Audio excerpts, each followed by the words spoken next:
What up, QC crew? King Day is in the mother building. Run it up, was up. Your bitch gon' not know when was up. Run that shit, we had all the show. Say that shit for your camera. Warning.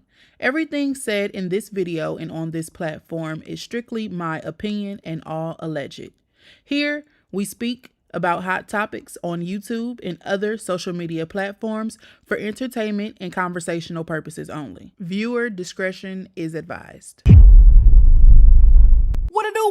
It is your homie King Day here in King's Corner, and I am back with another reaction video for you. Now look, what up y'all? We are back with another reaction video. Today we are on part 34 of the 104 part series, Who the F Did I Marry? This lady says she married a man that did not exist. Now, if you have not watched all of the other parts, I believe there's 6 other parts, please go catch up so you are not lost in the sauce. All right, no reviews needed. I know y'all ready for it, so look, I ain't gonna hold you. I never do. If you mess with me like I mess with you, you know what to do. Hit that subscribe button, like, comment, share.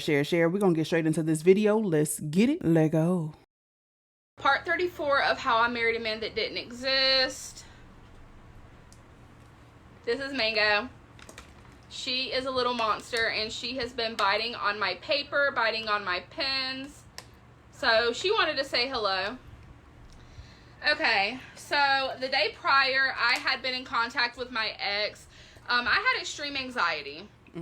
He was super supportive during this, and he became enraged that I had so much trauma from this person. We were laying in bed the night before we were leaving for the trip, and I remember him saying, I can't believe someone treated my baby like that. I'll fuck someone up. Like, he was really making a spectacle of it, and I'm just like, aw. Girl, please. So the next day we went on the trip. We met my ex to get my things. He got out with me, of course, and I made sure to introduce him as my husband. They shook hands. He was always the perfect man to me in front of others. The way he presented himself, it was actually a very cordial meeting. I did not know what to expect seeing my ex after that long period of time. And we did not end on good terms at all. Maybe I'll do a story time about that one. Anyway, the meeting actually went well, but my anxiety was super high. I remember getting I had to get something out of my wallet to hand this person, and my hands were shaking. I was so nervous. So we get back in the car, and he wanted me to drive the rest of the way to his dad's house. And I remember being like, I cannot. Like, I am shaking in my boots. Why? So he bitched about it, but he did end up driving the rest of the way. As he should. So we went to his uncle and his dad's house, and I was super nervous because obviously, like I said, his dad wasn't the biggest fan of the marriage, of the wedding. He obviously mirrored everybody else's opinions that it was so fast. So to be clear, this was his uncle's house. His uncle's wife and their adult son lived there. It was a huge, gorgeous house. Okay.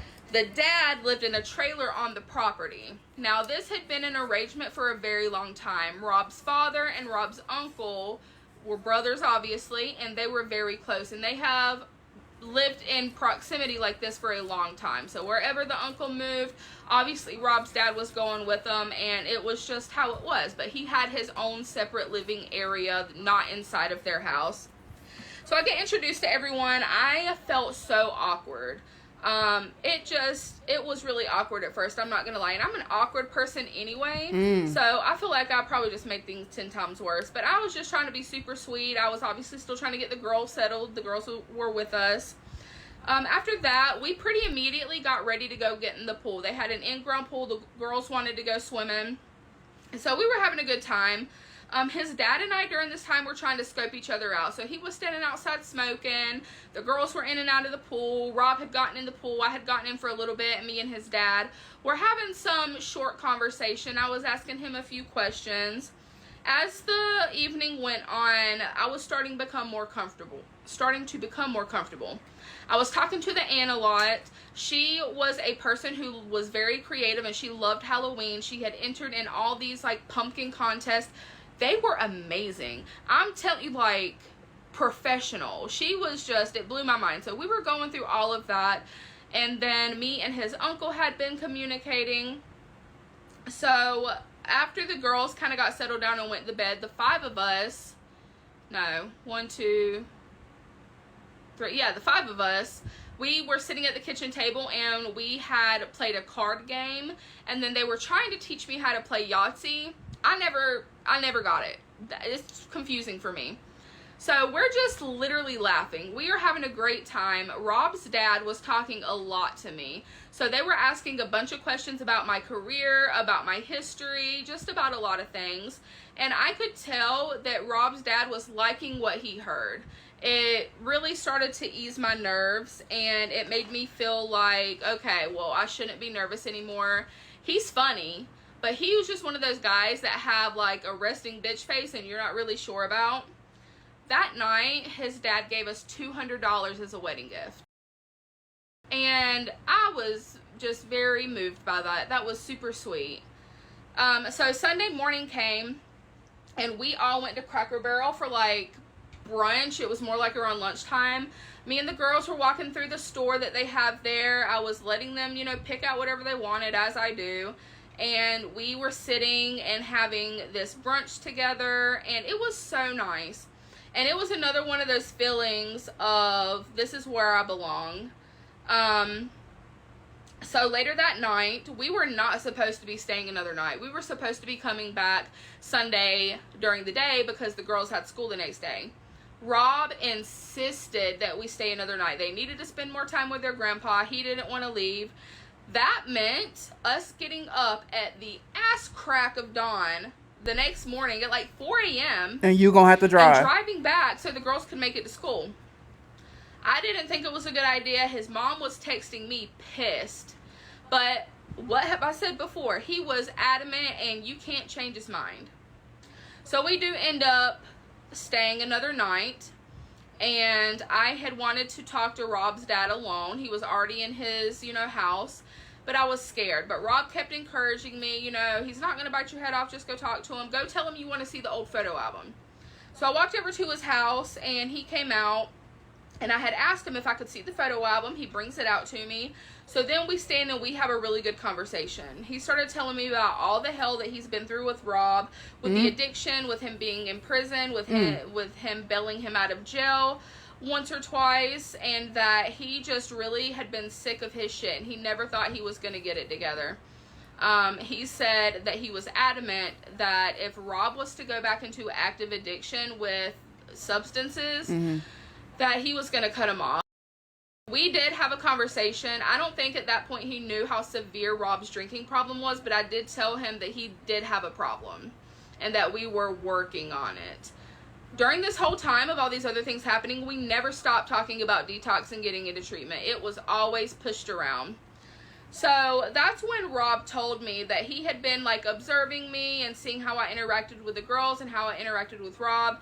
He said, you know, Rob had brought a few girls to meet him in his lifetime, and that I seemed like I was very stable and had a good head on my shoulders versus the others. I don't know how to take that other than a compliment. He's speaking well for me. I don't know these other women. So I don't think he meant it as a jab. I think he meant it as he really saw that I was a smart, successful person and I had made something out of myself. So that made me feel really good. And I was like, okay. I wonder if he meant it in a sense of, I see you are different than the women that he bring around here. Girl, run. What y'all think? Okay, it's going to be okay. I feel like I made a good impression, and he knows how much I love these girls. So after that, we ended up getting up early the next morning, and it took a lot to get Rob out of the bed. He obviously was still drinking. So as we're getting ready to go, the aunt was up early as she always is, and I'm trying to get the girls ready. The girls are sleepy. We're trying to get all of the things together. It was just madness, and I was tired. we couldn't leave yet because Rob was in the bathroom dry heaving and throwing up. So the aunt was standing in the kitchen with me, and we can hear Rob in the hallway bathroom, and I was mortified. I was so embarrassed. These people don't know his alcoholism. These people don't know the severity of what was really going on, and here he is in the bathroom being very loud, and it was just, I felt like I could have sunk to the floor and melted. So I just kind of looked at her and I apologized, and I'm like, you know, sometimes he doesn't feel good. I said he has stomach issues. I think he drank too much last night. Anyway, we gave each other a hug and we got on the road. I ended up driving the whole way. Of course I did. I knew that. And by the time we got back to the house, I was so exhausted, I called out of work. I just started this job. I called out of work. Okay, so let's stop here and get into part 35, I think. So, you know, I'm not even thinking about her job. You let this man that ain't got no job, ain't got really no responsibilities between you and your mother-in-law. Y'all take care of the girls. I mean, he's there, you know, whatever. But y'all make sure the girl's straight for the most part. You guys are the two responsible adults. You let him, with no responsibility, say, hey, let's get up at the crack of dawn and go home instead of going home right now. What's the difference in them couple of hours? Y'all finna go to sleep. What, they probably stayed with grandma or grandpa rather for what, an extra maybe 5 hours? They need to spend time with grandpa, need to spend time with grandpa. They ain't spend that much extra time with grandpa. Y'all all went to sleep at some point, and then you had to wake up and you had to drive home. And they still went to school, and she couldn't even go to work. There's no way, Jose, as his wife, you now have a say-so, okay? You are now officially these children's stepmother. And if you say, I don't think this is what we should be doing, and his mother is saying, I don't think this is what we should be doing, y'all should have dragged his ass out of there by the beer can. I guarantee you, if you would have said, hey, here goes some whatever he be drinking, here goes some whatever, and dangled it over his head, he would have walked straight to that goddamn car, got in the goddamn passenger seat and drunk it and shut the hell up. That's what you should have did. Let's go ahead and get to part, what we on, 35? Part 35 of How I Married a Man That Didn't Exist. It's important to note at this moment that Jay's sister passed away. The one that was on life support due to an overdose, the one that Rob and Emily went to see in the hospital, supposedly causing Rob's relapse and started drinking beer instead of liquor. That was quite a few parts ago. I'm not 100% sure when she passed, but I do remember that her celebration of life was going to be this upcoming weekend on September the 15th. He was upset, obviously. Emily was upset. They had told the girls that their aunt had passed away. They were very sad. And we as a family were planning on going to this celebration of life. I had not met this side of the girls' family. This was their mother's family. I was nervous, but I wanted to go pay my respects. So we had planned to go and just visit, do the celebration of life, and just be a family that day. So the day we got back from the trip, I stayed home with Rob. I called out. I was exhausted. I had gone to bed and slept for a little bit. My mom calls me and tells me that my dad is in the hospital and isn't doing well. Something was wrong with his heart. Everyone was pretty scared. So I had mentioned that at my wedding, my dad was getting tired during the reception. He does have heart problems, and that he was just kind of starting to move slower before he got his second wind and everybody was dancing. I came unglued. I hate stuff like this because I'm 12 hours away, and my dad isn't the type to just be in the hospital for no reason. I mean, nobody is, but he does not go unless it's an emergency. I remember at some point during that day or the day after, I was FaceTiming my mom and I talked to my dad. He was in the hospital bed and he did not look like my dad. His beard was overgrown. His hair was disheveled.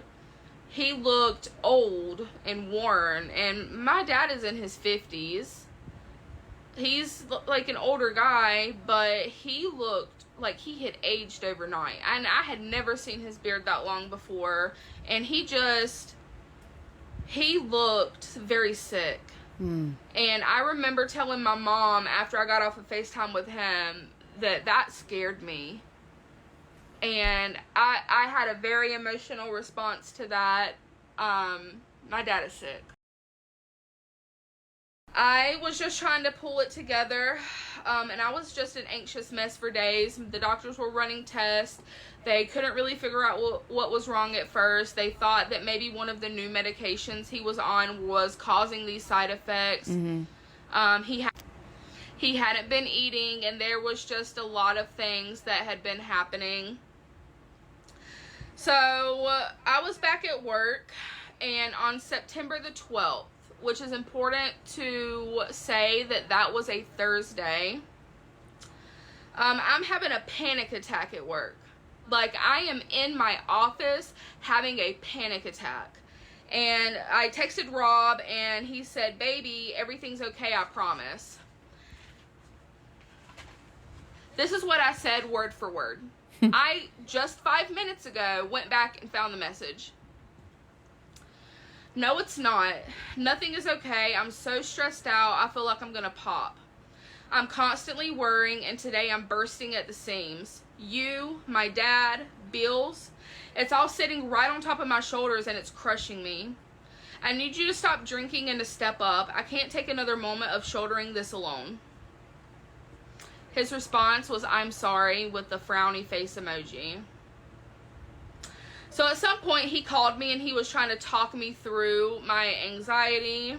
So you moved in with the mama, and the mama didn't really have it all the way together. Like she was relying on it. I guess she would be relying on some assistance because she did have that family living in her house. So you just came in and pretty much took over what Rob should have been doing, because y'all know Rob moved in before she moved in. Rob wasn't living there at first. Rob was living with his sugar mama. So then Rob moved in with her, not holding no weight, and then you move in to pick up his slack.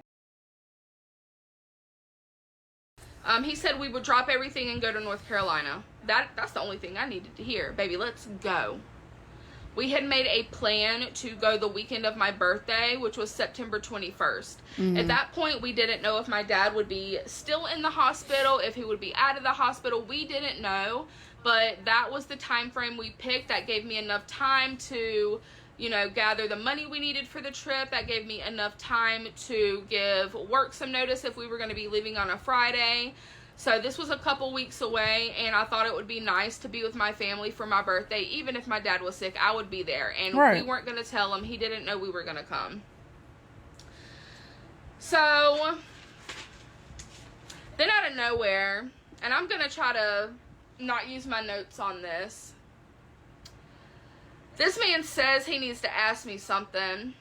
So he told me his uncle had tickets to a college football game, but his son didn't want to go with him, and that they were going to be taking his really expensive RV and camping out. Mind you, his uncle was wealthy. He had a really nice RV that he traveled in sometimes.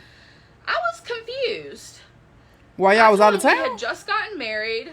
My dad was in the hospital. I was a wreck, and he didn't need to be going anywhere hours away. Mind you, this was in Tampa, and they were traveling hours north from that. So he begged and he pleaded, "Baby, please, if you love me, you'll let me go. Please do this for me." Oh, he making me sick with that. "If you love me," This is a dream of mine. I've always wanted to go. So then he told me this whole story about how he couldn't believe his uncle's son was so ungrateful and that he wouldn't go with him to this football game. He told me that all he does is stay in his room all the time, that he doesn't even spend time with his dad. That ain't nobody's problem but theirs. I was literally flabbergasted. I was flabbergasted. No, you was. I told him that stupid football game was not even on my radar in this moment with everything I had going on. I am positive I ended that call expeditiously after that. The audacity. Y'all know how I feel about my dad. So I texted his mom and I asked her if he had mentioned a football game. And she said yes, with his uncle, assuming everything is okay with your dad. Well, guess what? It wasn't. It wasn't. So I found it very ironic how he was texting his mom and pretending to care about the situation with my dad, when with me, it was about a football game and please let me go. I've always wanted to do this. It's a dream of mine. If you love me, you do this for me. Stepdaughter had to go pick our youngest daughter up from the bus stop because Rob fell asleep, as he often does, and he would not wake up to go pick our daughter up from the bus stop. Emily's stepdaughter had to walk to the bus stop to go get her and bring her home. This didn't happen just once or twice. Do you know how many times he missed picking our children up from the bus stop? That is your only job. You take them to the bus stop, you pick them up from the bus stop. That's it. That is all you do. You don't go to work, You nothing. couldn't even fucking do that. So, I get home, and we talked about this football game.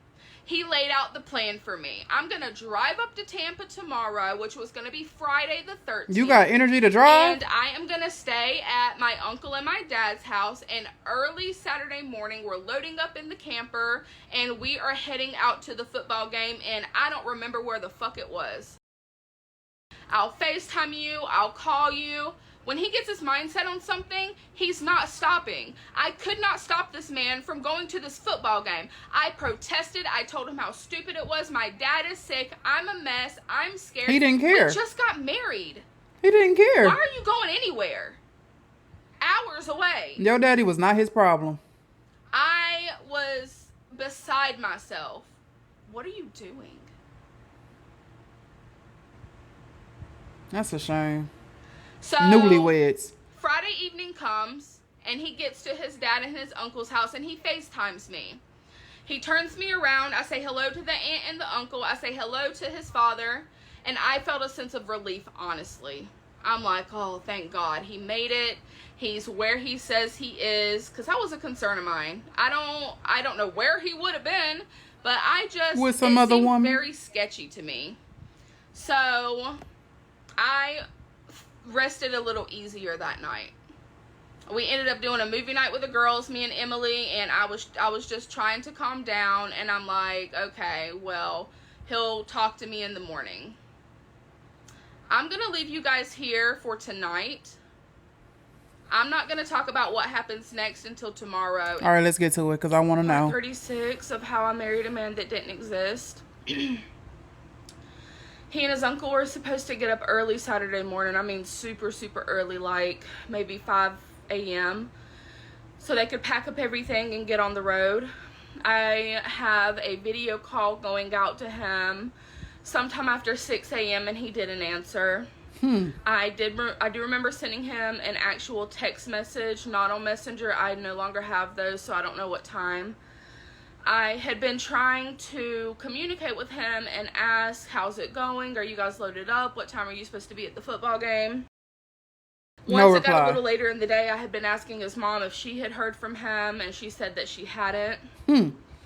As the day progressed, me, Emily, and the girls were going to the mall, to the jewelers, to pick up my actual wedding band. The one that I had at my wedding was not real. Mine wasn't ready yet. Emily had bought my wedding band as a gift to me for the wedding. Had to get sized. We were on the way to go do that, and Emily had to stop at the pack and ship store to send something off. And I remember calling him and calling him and calling him. There were so many video calls. I'm getting worried at this point. Like, I don't know what's going on. Why are you not picking up the phone if you're in a camper driving for hours? And you're not the one driving, allegedly. I started to feel like something was off. He with another woman, and like I said. I was trying to calm myself down. I had seen him at his dad and his uncle's house the night before. So I decided to reach out to his aunt, the one that we had stayed at her house literally just the weekend prior, because we were now friends on Facebook. And I said, hey, I just wanted to see if the uncle and Rob made it to the football game. I'm having a hard time getting in touch with him. What football game? She said, what football game? The uncle worked last night. He's home. How did I know? I said, so you're saying that there was no football game? Nada. She said Rob was here last night and then left around 5 p.m. saying that he was going to a friend's house and he never came back. You ain't got no friends. She then sent me Rob's father's number and told me to call him. I am blowing his fucking phone up. I know you are. He didn't answer. I was reaching out to his best man, D, because during the events of the wedding, D had pulled me to the side and he goes, "You're family now. If anything happens, if you need me to keep him in line," which was a joke, but serious, "reach out to me." And I'm like, oh, perfect opportunity. I reached out Time to to his call father. Coach. D told me This man is wild. that he had no idea what was going on. And he was very quiet and hesitant. And I could tell that he didn't know what was going on, but he didn't want to say too much. And he did end up saying he did not want to be in the middle of this. And in the back of my mind, I'm like, you stood there and you told me to call you if something came up. Well, something's come up. Well, come on. You can't take that all the way literal I then now. remember talking to his dad. And at this point, I am out of the car. The girls are in the car. I'm pacing the parking lot. It is hot. I am nauseous. I feel confused. And his dad was like, yeah, he was here. He said that he had come up for the weekend because he was coming to see a friend for the weekend. There was no football game. And he left and he didn't come back. And he said, I swear to God, if he's on drugs again, I'm cutting him off. Me and his dad had a really good conversation, and that led to nowhere. But he was like, if something comes up or if you need to talk to me, just call or text me. I'm here. Rob either finally answers the phone or he calls me back. And it wasn't a video call. He got me on the phone. And I said, why don't you video call me? Can't do that right now. I want to see the camper. I want to see how nice it is. Can't do that right now. And he went It's the not fuck nice. off. He called me crazy. He called me controlling. And I said, I know there's not a football game. I reached out to your aunt.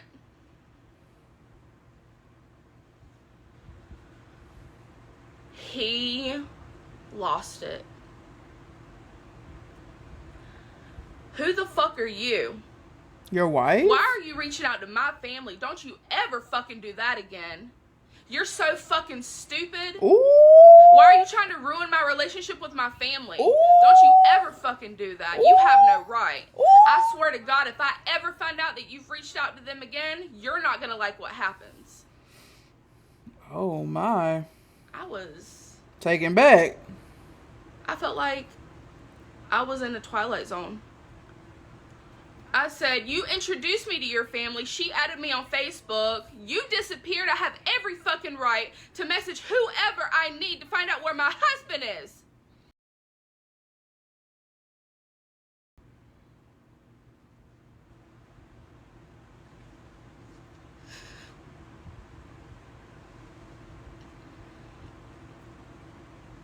He told me that he was staying at a friend's house. And I'm going to use the real names that he told me because I don't think it fucking matters. He said that he was staying at Amber and Joe's house. Amber and Joe were a couple. And Joe had been a gentleman that he went to this faith-based program with previously. He said that he had a lot on his mind and that he needed to get clarity on what to do and get some advice. He said that he went to Orlando to meet with his sobriety program brothers to talk to them, and he wanted to see about getting his old job back that he had while he was in this program. He said he knew I'd be upset if he told me, and that's why he lied, that I wouldn't approve, and that he didn't want me to stop him going to see his friends. Mind you, My dad is still in the hospital. I'm still a wreck and my husband is missing. I told him, you have no fucking idea what I would have said. I already told you I didn't want you to go to this stupid football game. I don't know why you had to lie. You getting advice and seeing about a job and all this, it's the equivalent. Why trade one life for another? Why couldn't you just say what you were doing? When have I ever shown you I'm not an understanding person? And this takes me back to video 2. You take away my ability to choose what's happening with me when you lie. You're taking away my ability to show I'm an understanding person when you lie. And once again, maybe my empathy is my problem. And maybe I should start swinging first and asking questions later. I was screaming in that parking lot. I was making a scene. People were looking at me. I was hot. I felt like I was going to pass out. I didn't know what was going on. And I said, I don't know these people. You have never once in the time we've been together said anything about a Joe or an Amber. You have never. Because he's lying. I said, put me on video. Let me talk to them. I'm not going to fucking do that. They think you're crazy already. They've seen how you have been calling me over and over. They think you're crazy. I'm already having to answer questions about you. You ain't got to answer no questions about me because should nobody be questioning you about me because I'm your wife. The hell? Mind you, boy, don't piss me off. The celebration of life for the girl's aunt, for the person that he was so devastated had passed. Mm-hmm. I said, are you going to be back for that? Maybe. Oh. We have stuff to do. Oh. We're going to go out on a boat tonight. Oh. I said, you are a piece of shit if you don't come to this thing that you and made support such a your big deal daughters about. because they going through it too. If you make me go without you and I have to be introduced to your late wife's family as your new wife and you're not even going to be there, I was screaming. His mother was in and out of the car. I'm trying to explain to her what's happening. Let's go into part 37. Girl. Part 37 of how I married a man that didn't exist. It say 38, but it's actually 37. She got it. After so many parts, you start to get jumbled up. So, but this part 37. I was sick to my stomach. I was extremely disoriented. I didn't know what to do. I didn't know what was going on. We had another conversation, and he was yelling at me about contacting the best man. He claimed the best man said I was being mean and ugly to him on the phone and yelling at him. That man ain't say that. And I told him that wasn't true, that if I was yelling, it's because I was stressed out and trying to figure out what was happening. That man didn't say that. He told me to stop contacting everyone. And that if I fuck up his relationships, it will be my fault. And that he would hate me forever. I don't remember much of what Emily said or did around this time. He refused to put me on FaceTime. He refused to let me talk to Amber and Joe. He refused to give me any sort of comfort to put my mind at ease. Nothing made sense. He put on a good story, though, about seeing his friends from this program, about needing to have fellowship and prayer and talk about how he can support his family. I get back in the car and we go to the mall and pick up my wedding band. And there was not one thing in me that wanted to put that on my finger. It was so beautiful. It fit perfectly with my ring, my engagement ring. It was simple, but it had beautiful diamonds all around it. I did put it on and I wore it because it had been a gift from Emily. And I told her, I said, I'm not wearing this because of him today. I'm wearing this out of gratefulness for you for giving this to me.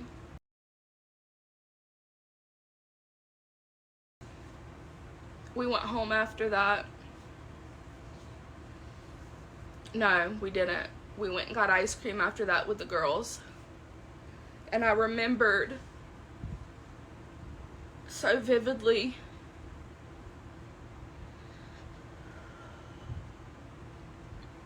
trying to act as normal as possible around the girls. They had already seen me outside of the car losing my shit. I wanted to take them for ice cream so they could have at least a little bit of a good day. So I sat there and I joked around and I tried to smile and I took pictures. But I felt so out of place in my body. I felt like I was gonna float away at any moment. There was no more communication after that. That night, after movie night with the girls and after they went to bed, me and his mom were in her room and I'm trying to make sense of things.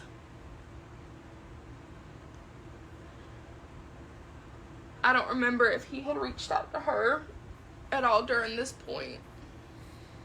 I don't remember so much about the very specifics of that very night. Mm-hmm. I knew that he was not coming to the celebration of life the next day, and I felt so sick over that, and I was so enraged and so upset.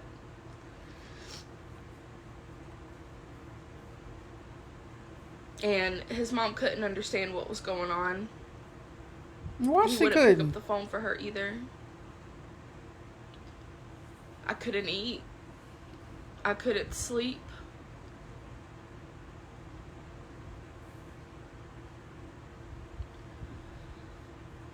The next day came. No communication. The hours are passing by. It's time for us to get ready for the celebration of life. I felt so betrayed. How am I gonna go face his late wife's family as his new wife and he's not even there? Do you know how embarrassing that is? We get there and I was awkward. I was uncomfortable. Nasty But I was work. there to support my babies. And he wasn't. This will be the first of so many times that happened. I met the girl's mother's sister, one of the ones that was still living. And she said, "Oh, you're Rob's new wife. Congratulations. I hope he treats you well." And I had to put on a whole fucking show. I was She said asked something else, over sister. and over again where Rob was. I don't know. I didn't know how to answer. I don't know. Sad to Because, say. I didn't know where he was. It's a shame. It was already an emotional day. I had met the girl's uncle. He would come to be an important part of the story later. Mm-hmm. He seemed like a real good man. He had daughters by the woman who died, Jay's sister. Mm. So his daughters were the girl's cousins. Okay.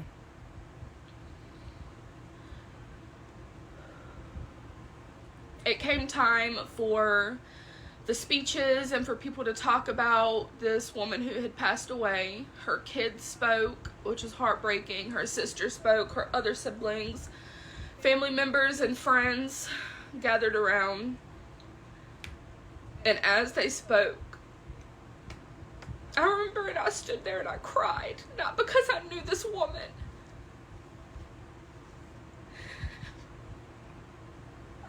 but because of what addiction takes from this world.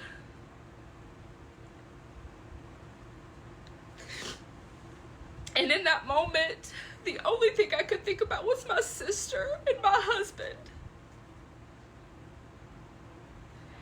And I remember posting a status on Facebook shortly after. "Dear addiction, I hate you. And at this moment, I was feeling sentimental. I was feeling upset. So I texted my husband. And I told him, I said, listen, just come home. Please just come home. I said, whatever you got going on up there, it's over now. You just need to come home, please. And I had prayed, and I had thought if he would just come home, I would drop it, I would let it go.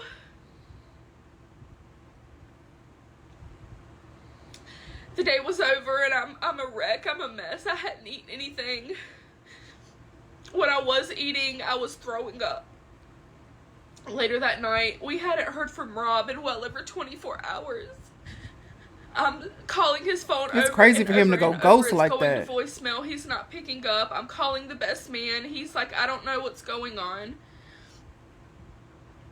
Emily had called the best man, told her the same thing. In my mind, two things happened. He had relapsed, and he was running, and he had disappeared, and he was never coming back. Because the best man did tell us that he got word he was borrowing money from a lot of people when he went up there, and now he wasn't answering his phone. Or two, he was with someone. Mm-hmm. Or dead, or hurt. Mm. And I laid there on his mother's bed, face down, sobbing. I was nothing but breath. Nothing else existed of me at that time. I couldn't think. I felt like I couldn't breathe. I was in a literal nightmare. He had disappeared. And I didn't know what I was gonna do.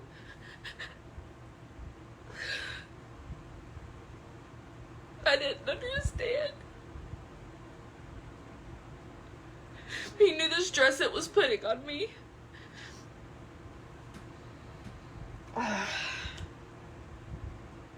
Let's go into part 38. Part 37 of how I married a man that didn't. Part 38 of how I married a man that didn't exist. The last video was mislabeled. That one was 37. This one is 38. I'm deeper than the ocean. Couple things. My comments are turned back off because I'm commenting too fast. So if I'm just hearting your stuff, I can't comment or reply back right now. So if there are questions that you guys have, I'll try to answer them later. Another thing, I am getting comments, you know, the last two videos were very intense.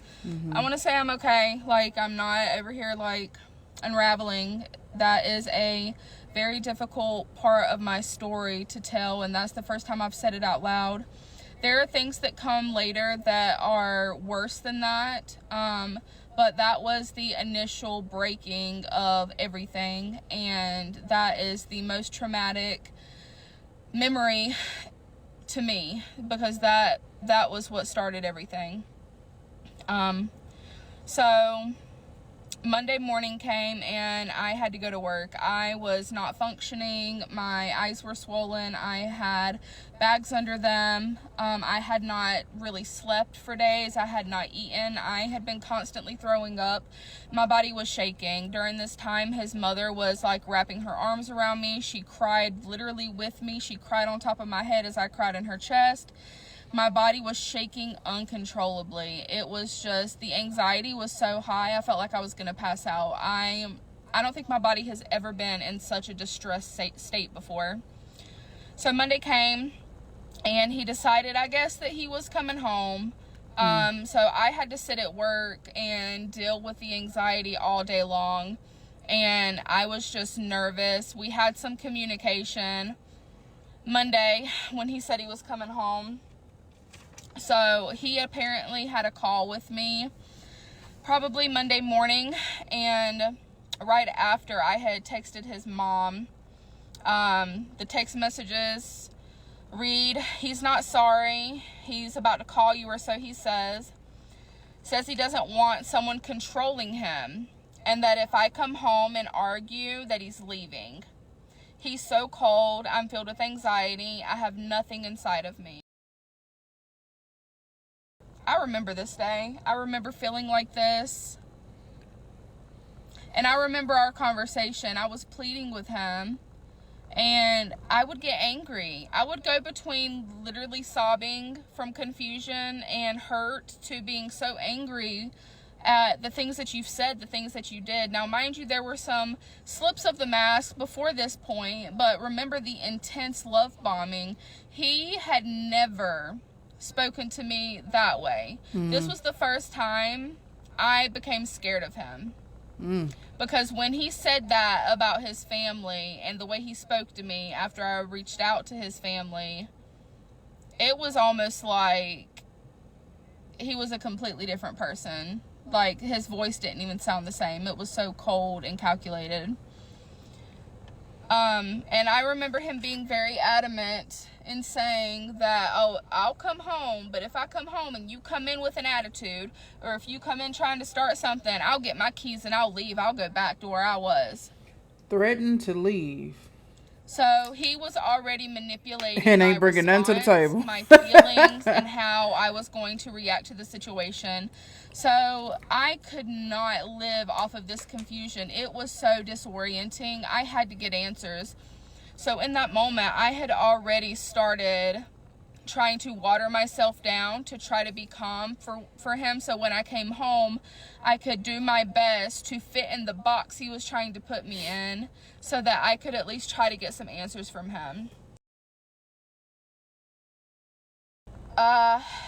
His mom texted me back. He says he doesn't want to argue with you. He doesn't mind he doesn't mind talking, just doesn't want to argue. Imagine disappearing on your wife of 2 weeks, disappearing without a trace, on a lie, on a big lie, and demanding I greet you with grace when I walk through the door from work to support our family because you refuse to. Imagine the audacity it takes a person to tell me my pain doesn't matter, and that if I raise my voice, if I show emotion, if I react, I'm going to have consequences for that. This man, up to this point, as I think it's very clear now, had been programming me. Programming how I reacted, how I felt, and how I interacted with him when he said certain things. So what did I do? I went home and I went into the room and I had said hello to the girls first, and the little one was in our room on the bed with him. And I had made a statement that we need to have a conversation, and he said, no, she's in here watching TV with me. He was trying very hard. He's trying to avoid you. Very hard to avoid accountability and avoid a conversation. Oh, yeah. He had no interest in spending time with her. He had just abandoned his kids for a whole fucking weekend, too. They wasn't even there. He He was wasn't there for the using her funeral as or a nothing. shield. Exactly. This is a sick man. I eventually got the little girl out of our room, and he was pissed about that. I closed the door and we started having a conversation, and there were times when I was sobbing, I was crying, I was shaking, and I'm trying to understand what happened. And as my reactions are getting higher and higher because I'm stressed and I'm anxious and my voice was raising, he's threatening to leave. So I have to try to And go where broke, bro. You don't have no money with it. My thing is, like, why don't we just go ahead and test the waters? You're going to leave and then what? Be back? This is the same thing he did with possibly all his other women, the sugar mama too. He went out. He did what he wanted to do. Kumbaya, had him a nice little time. Met her. Hello. And was telling the other girl, you keep acting a fool. I'm just going to leave you. I'm just going to leave. I'm just going to leave because he got something else to get up under. Whatever down there in Tampa or however far he went, he got something else to get up under already. So he just want to make it seem like you're the cause or you're the reason for the breakup. You wouldn't stop nagging. You wouldn't stop this. So I left. So I that. That's what he want to do. And that's a damn shame. I accused him of everything under the sun. You were using drugs, you relapsed, you were borrowing money from people and not picking up your phone afterwards. All right. Why couldn't I get up with you for 3 days? Like, why didn't you tell the truth? This is an elaborate lie, and that is what I told him. He kept going on about his family, because what happened was his aunt messaged him. Mm-hmm. Or no, the next day he tried to go back over to see his dad or some shit, and he they got in his her ass. house, and his aunt chewed him a new asshole. And guess what? Don't dare put us in that. He called me and he got my ass. More That's wild. threats, calling me the worst names, saying the worst things. He said I was the reason why his aunt didn't want him at her house anymore. And I said, no, you're the reason. You're the one that lied. I said, you involved them when you decided to put them in your life. Exactly. And it was just a back and forth. And eventually, he was like, well, I'm not doing any drugs. You can drug test me right now. I went to my car, got Don't a drug threaten me test, with a good time. made him do it right there in front of me. It was negative. Good. At least that was I almost negative. wish it had been positive, so I could have not justified, so I could have understood. Him having a positive drug test would have at least given me an answer. Mm-hmm. I would have known then, well, that makes sense. Mm-hmm. That's not what happened. Eventually, I was so emotionally exhausted, I collapsed on the bed. I am being so serious. I could not say another word. I went, and I guess at some point I took a bath, I took a shower. I had gone to sleep, and then I get a text from his mom. Sometime after I fell asleep or the next morning, he came to my room after you fell asleep and was like, Mom, I love her so much. Well, I told him that he needs to prove it. At this point, y'all, I want y'all to start peeping Mom. All right? A lot of y'all have since the beginning.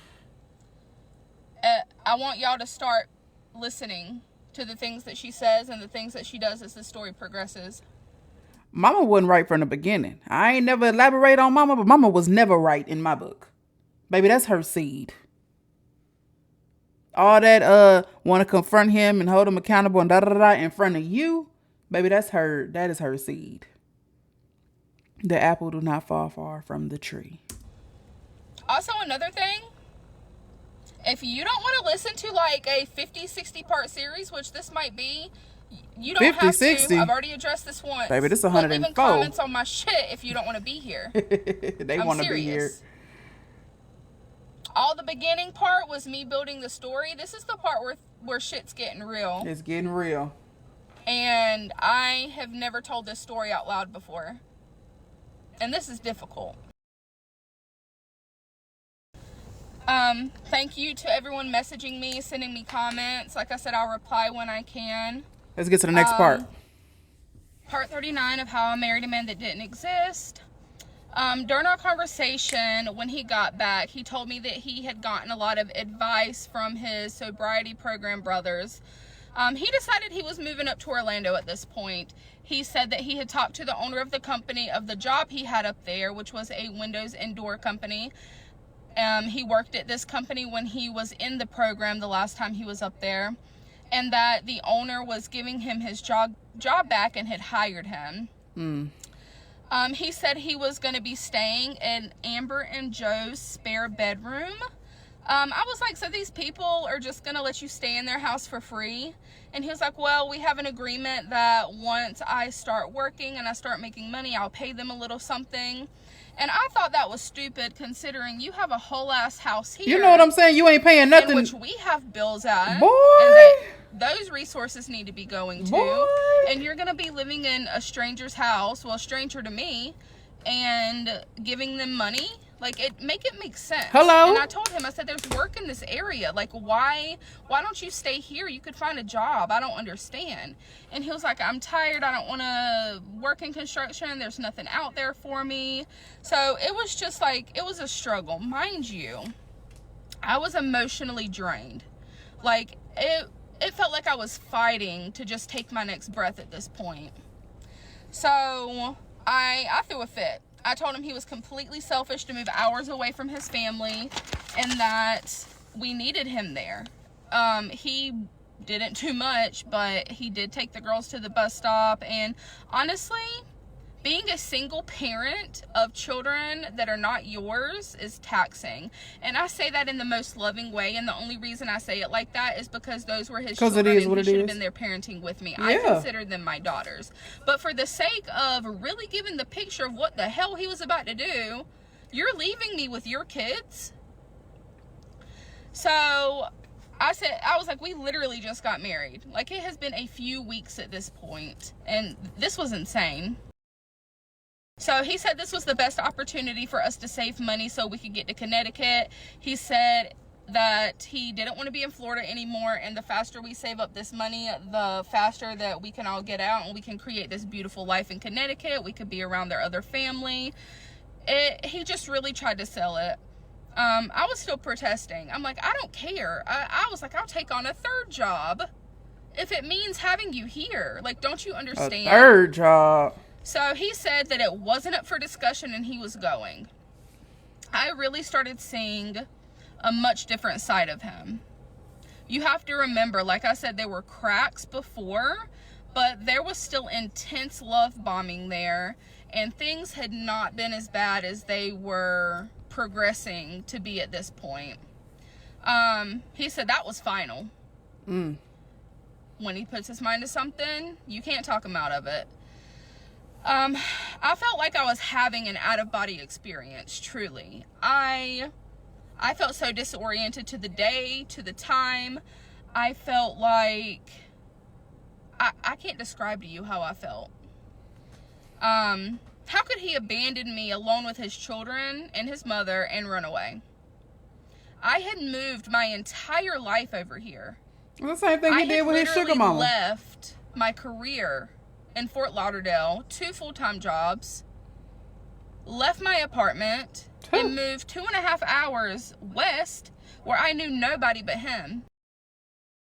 Now he leaving you. So I said, are you still going to North Carolina with me? Remember, my father is still sick at this point. We had been planning to go to North Carolina for my birthday to see my dad.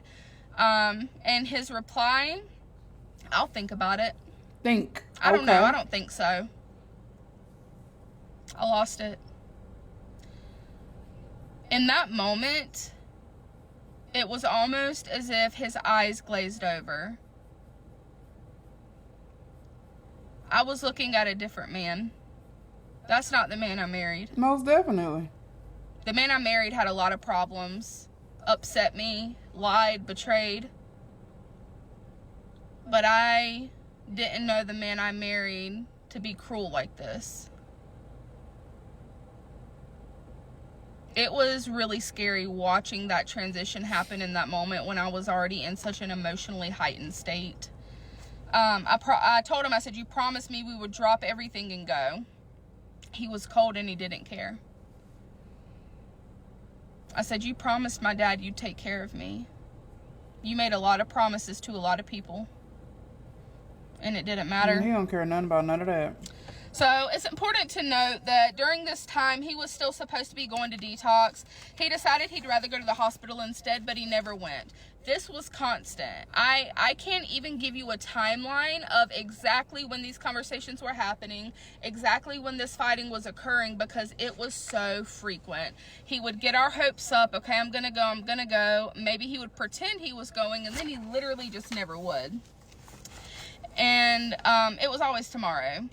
He also said that once he got this job, he'd be back working with people he knew, and that he'd be working all day and wouldn't have time to drink.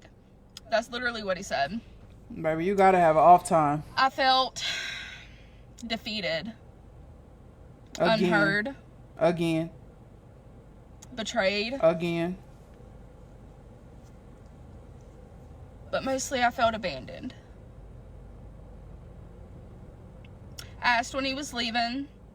He told me the Sunday morning right after my birthday, which was Saturday. So the week went on, and I felt like a shell, still seeking comfort from the man who was killing me. I still